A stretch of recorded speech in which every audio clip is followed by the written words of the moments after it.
வணக்கம் குழந்தைகளே. இன்னைக்கு பாட்டி உங்களுக்கு ஒரு கதை சொல்ல போகிறாங்க. வாங்க நம்ம கதைக்குள்ளே போகலாமா? உழைப்பே உண்மையான புதையல்.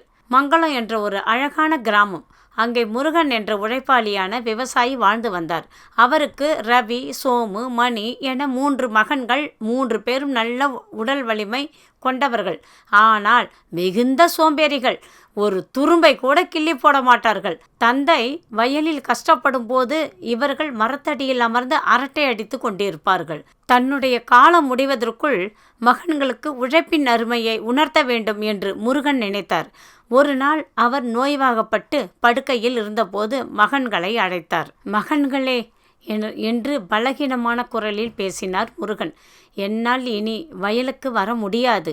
ஒரு முக்கியமான விஷயத்தை உங்களிடம் சொல்ல வேண்டும்.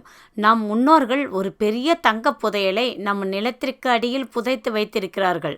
அது எங்கே இருக்கிறது என்று சரியாக தெரியவில்லை. ஆனால் நீங்கள் நிலத்தை முழுமையாக தோண்டி பார்த்தால் அந்த புதையல் உங்களுக்கு கிடைக்கும். புதையல் என்ற வார்த்தையை கேட்டவுடன் சோம்பேறி மகன்களின் கண்கள் மின்னின. சில நாட்களில் தந்தை இயற்கை ஏந்தினார். துக்கம் முடிந்த கையோடு புதையலை எடுக்க மூவரும் மண்வெட்டியுடன் வயலுக்கு ஓடினார்கள். முதலில் ரவி ஒரு மூலையை தோண்டினான். சோமு நடுப்பகுதியை தோண்டினான். மணி மற்றொரு பக்கம் தோண்டினான். தங்கம் கிடைத்துவிடும் என்ற ஆசையில் வெயிலையும் பொருட்படுத்தாமல் ஆழமாக தோண்டினார்கள். அங்கு ஒரு அங்கலம் கூட விடாமல் மொத்த நிலத்தையும் புரட்டி போட்டார்கள். நாட்கள் நகர்ந்தன. ஆனால் ஓரிடத்தில் கூட தங்கம் காசுகள் கிடைக்கவில்லை. அப்பா நம்மிடம் பொய் சொல்லிவிட்டாரே என்று சலித்து கொண்டான் மணி. ஆனால் சோமு சொன்னான், நிலத்தை தானே இவ்வளவு நன்றாக தோண்டி போட்டோம்.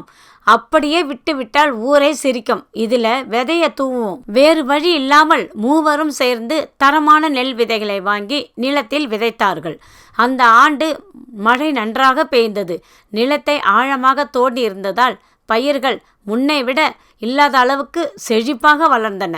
அறுவடை நேரத்தில் வயல் முழுவதும் தங்க நிறத்தில் நெற்கதிர்கள் அலை மோதின. அவற்றை விற்றபோது அவர்களுக்கு பெரும் பணம் கிடைத்தது. அப்பொழுதுதான் ரவிக்கு புரிந்தது, தம்பிகளே, அப்பா பொய் சொல்லவில்லை. மண்ணுக்கு அடியில் தங்கம் இல்லை, நம் உழைப்பில்தான் தங்கம் இருக்கிறது என்பதை அவர் உணர்த்திருக்கிறார்.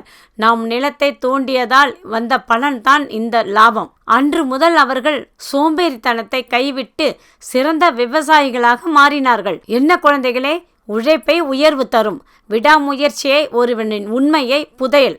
என்ன குழந்தைகளே, நம்ம அடுத்த கதையில சந்திக்கலாமா? பாட்டி கதைகள்.